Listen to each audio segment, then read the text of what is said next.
Welcome to District Command Central, your go-to source for the latest news and updates on the Washington Commanders. Don't forget to hit that subscribe button and ring the bell so you never miss a play. The Washington Commanders season took another sharp turn on Sunday, and it wasn't because of the scoreboard. Yes, the 34-27 loss to the Atlanta Falcons hurt, but what might sting even more is what happened to Javontae Jean-Baptiste. In a league where one play can rewrite an entire season, Jean-Baptiste went down with what appeared to be a serious pectoral injury, and now the entire Commanders organization is holding its breath. Reports from Nicki Jhabvala of the Washington Post confirmed that he will undergo an MRI to determine the full extent of the damage, but the whispers out of the locker room and among team doctors already paint a grim picture. Early indications suggest the team fears a torn pec, and if that diagnosis is confirmed, it could mean the end of his 2025 season before it ever had the chance to fully unfold. For a defensive front that has already been stretched thin, this is the kind of loss that ripples far beyond one roster spot.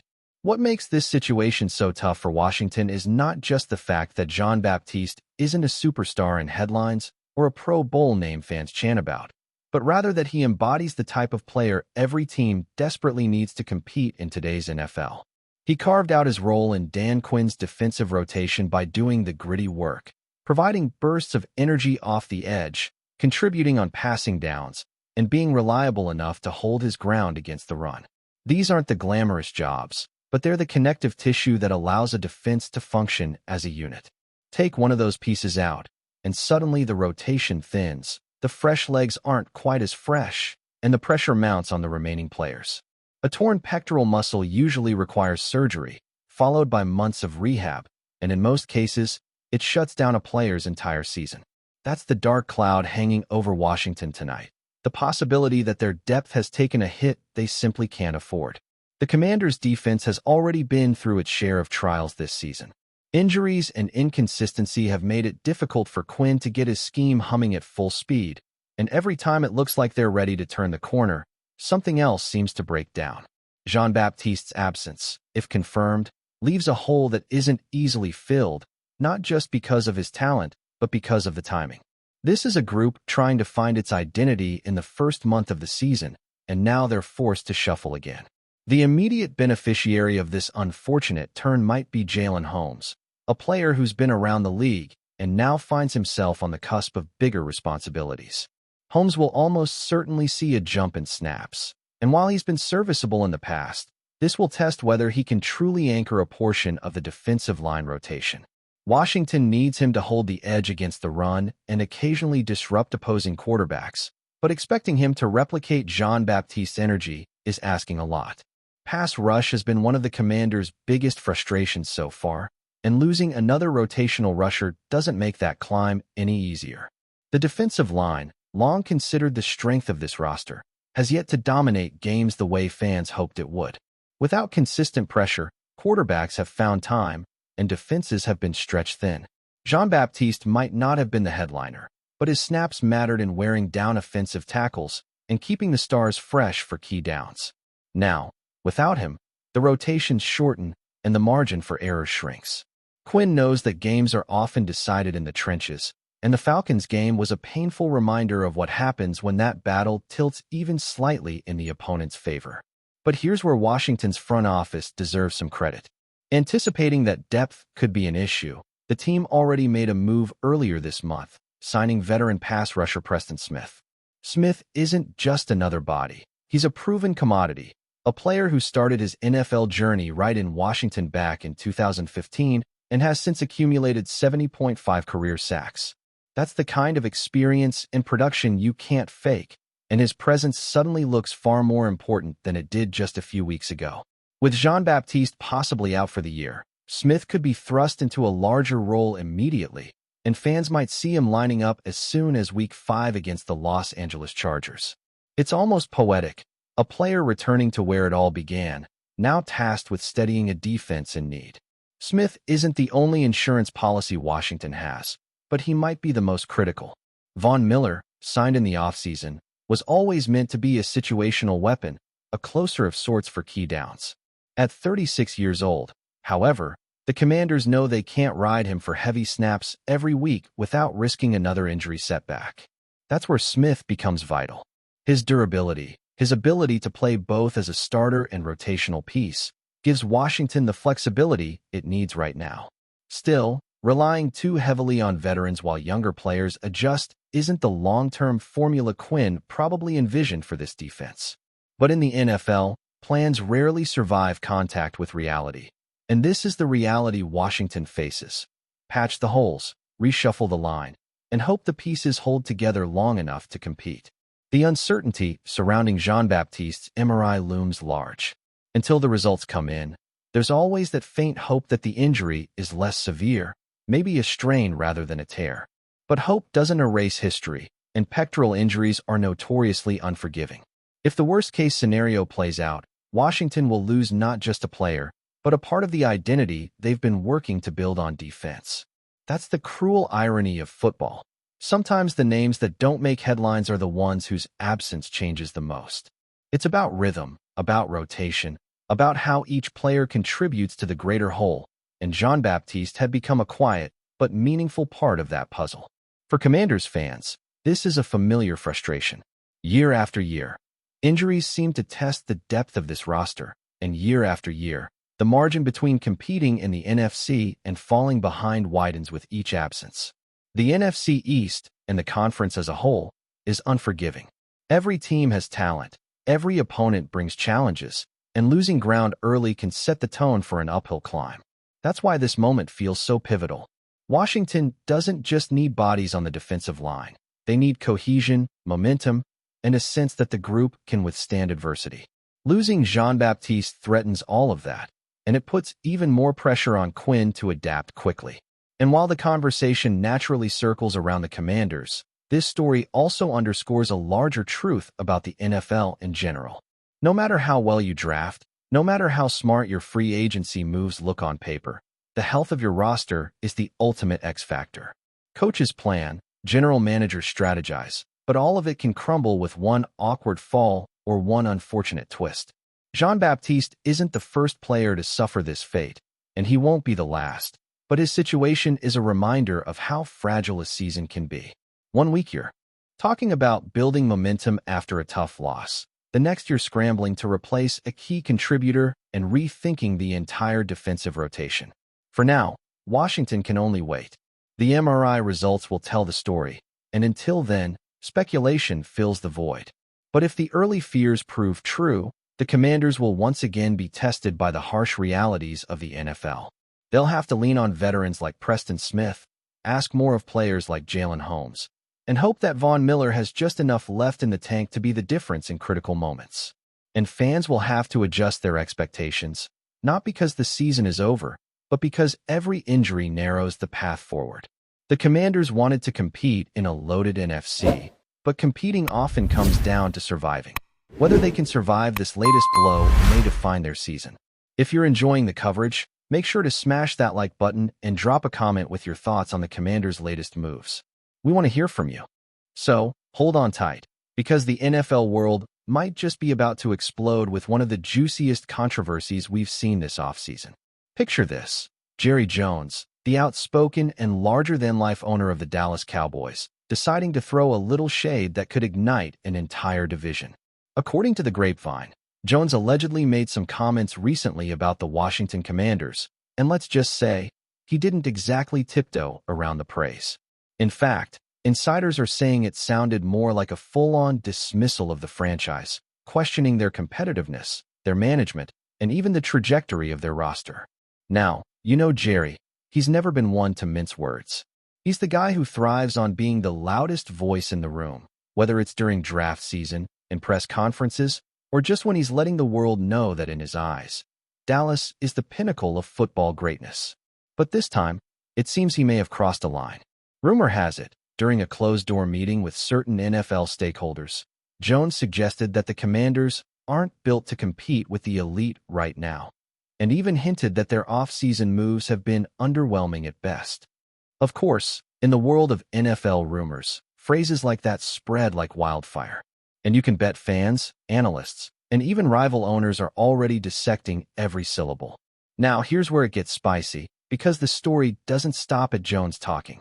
Josh Harris, the owner of the Commanders, reportedly got wind of these remarks almost immediately. And let's just say he didn't respond with a polite, sanitized press release.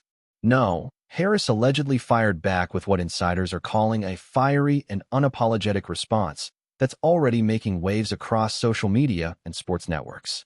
Sources close to the situation are suggesting that Harris didn't just defend his team. He questioned Jones's legacy, hinted at inconsistencies in the Cowboys' own management strategies, and even took a jab at what he perceives as Dallas's occasional overconfidence that borders on arrogance. The whispers are that Harris's message was clear: don't underestimate the Commanders, because they're quietly building a team that's going to shock a lot of people. And in the NFL, where timing, strategy, and perception are everything, a public feud like this? It could be exactly the kind of distraction that changes narratives, affects team morale, and fuels the rumor mill for weeks, if not months. The timing couldn't be more tantalizing. The league is in this weird off-season limbo where fans are desperate for storylines, trades are simmering, and every headline gets dissected endlessly on Twitter. And now, with the Jerry Jones versus Josh Harris back and forth, you have a combustible mix of old-school arrogance versus modern ownership swagger. Think about it. Jerry Jones has spent decades shaping the Cowboys into the brand that they are today, a franchise that's as much about spectacle as it is about football. But Harris, the relatively newer owner in Washington, has been quietly assembling pieces, drafting smart, making strategic moves, and cultivating an image of a team that's coming for relevance, and perhaps for dominance. So when Jones allegedly dismissed the Commanders, it wasn't just a slight. It was essentially poking a bear that's been quietly sharpening its claws. And insiders claim Harris didn't hold back. The response reportedly had undertones that made it clear, we're not just a team to talk down to, we're a team to be reckoned with. And history will remember that we refuse to be underestimated. And you have to love the drama of the NFL off-the-field politics because it's every bit as intriguing as the on-field plays. Imagine this. Cowboys fans are defending their legend, Jerry Jones, arguing that he's speaking the truth about competitive realities. Meanwhile, Commanders fans are circling the wagons, celebrating Harris's defiance as a moment of ownership courage. Analysts on TV panels are picking apart every word, debating whether Jones's comment was casual arrogance, strategic mind games, or just a plain old gaffe. And then there's the ripple effect. Players, coaches, and even potential free agents are paying attention. In a league where perception can influence trades, signings, and even locker room chemistry, this kind of back and forth is more than gossip.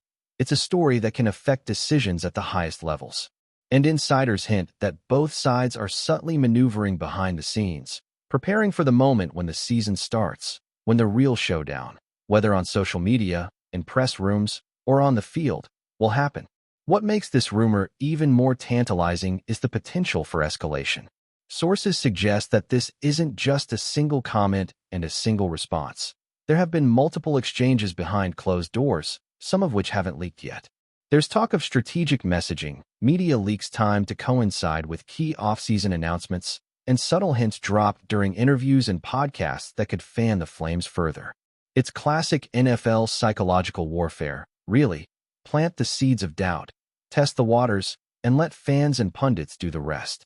And you know it. Social media is already buzzing with fans speculating, memes flying, and debates raging about who's right, who's wrong, and what this all means for the upcoming season. Some argue that Jones is just trying to assert dominance in the division, reminding everyone who's the king of the NFC East, while others claim Harris's fiery response is exactly the kind of bold, modern ownership move that could redefine Washington's identity. And that, my friends, is exactly why this story refuses to die. What's also fascinating here is the subtext of ambition and reputation. Jerry Jones has always been a symbol of the old guard of NFL ownership, outspoken, unapologetic, and confident to the point of arrogance. But Josh Harris represents a new wave, analytical, strategic, and willing to use every platform available to protect and promote his team's image. When you think about it, this clash is almost inevitable. You've got decades of legacy and ego on one side, and precision, patience, and savvy on the other. And rumors suggest that both owners understand the stakes perfectly. This isn't just about a single off-season comment. It's about perception, influence, and power within the NFL hierarchy. And if these whispers are accurate, the next few weeks could see even more explosive statements, subtle digs during interviews, and maybe even orchestrated media moments designed to sway the narrative. The drama is real, and the NFL offseason just got infinitely more interesting because of it. And then, of course, there's the fan engagement factor. Cowboys fans are likely to rally behind Jones's statements as proof of their team's superiority, using every forum, comment section, and podcast as a battlefield for defending their icon. Commanders fans, on the other hand, are embracing Harris's response as a badge of honor, sharing clips, quotes, and posts that underline the fiery pushback. The social media echo chamber ensures that every comment, every interview, and every subtle nod gets amplified tenfold. Insiders are hinting that this could affect not just the narrative but also sponsorships, media coverage, and even player morale, as both teams' rosters absorb the tension and energy from these ownership squabbles. Imagine stepping into a locker room knowing that your owner just publicly defended you against a franchise as historically prominent as the Cowboys. Motivation, confidence, and unity all wrapped into one fiery message. And that's exactly what makes this rumor so compelling. It's not just words. It's a story that could have real consequences on the field. Finally, the consensus among NFL rumor mills is that we haven't seen the last of this feud. Sources claim there are additional statements waiting in the wings, planned interviews that could reignite the controversy, and subtle maneuvers by both owners designed to control the narrative. Every move, every press release, every sideline comment could be scrutinized and dissected in the context of this developing saga. And if you ask me, this is the kind of drama that keeps the league alive in the offseason, keeps fans glued to their screens, and makes you wonder, how far will this rivalry go? Will the Commanders respond with more than just words? Will Jones double down and escalate further? Or is this just the beginning of a chess game that neither side will reveal entirely until the season kicks off? One thing is for sure, the whispers, the rumors, and the tension between Jerry Jones and Josh Harris are exactly the kind of storyline that keeps the NFL buzzing long before the first kickoff of the season. And if you thought the NFC East was just about matchups on the field, think again. This feud proves that the real action might just be happening in the boardrooms and press conferences, where words have as much power as touchdowns and tackles. Thanks for tuning into District Command Central. Make sure to subscribe and follow us for all the Commanders news you need. Until next time, keep the faith and hail to the Commanders.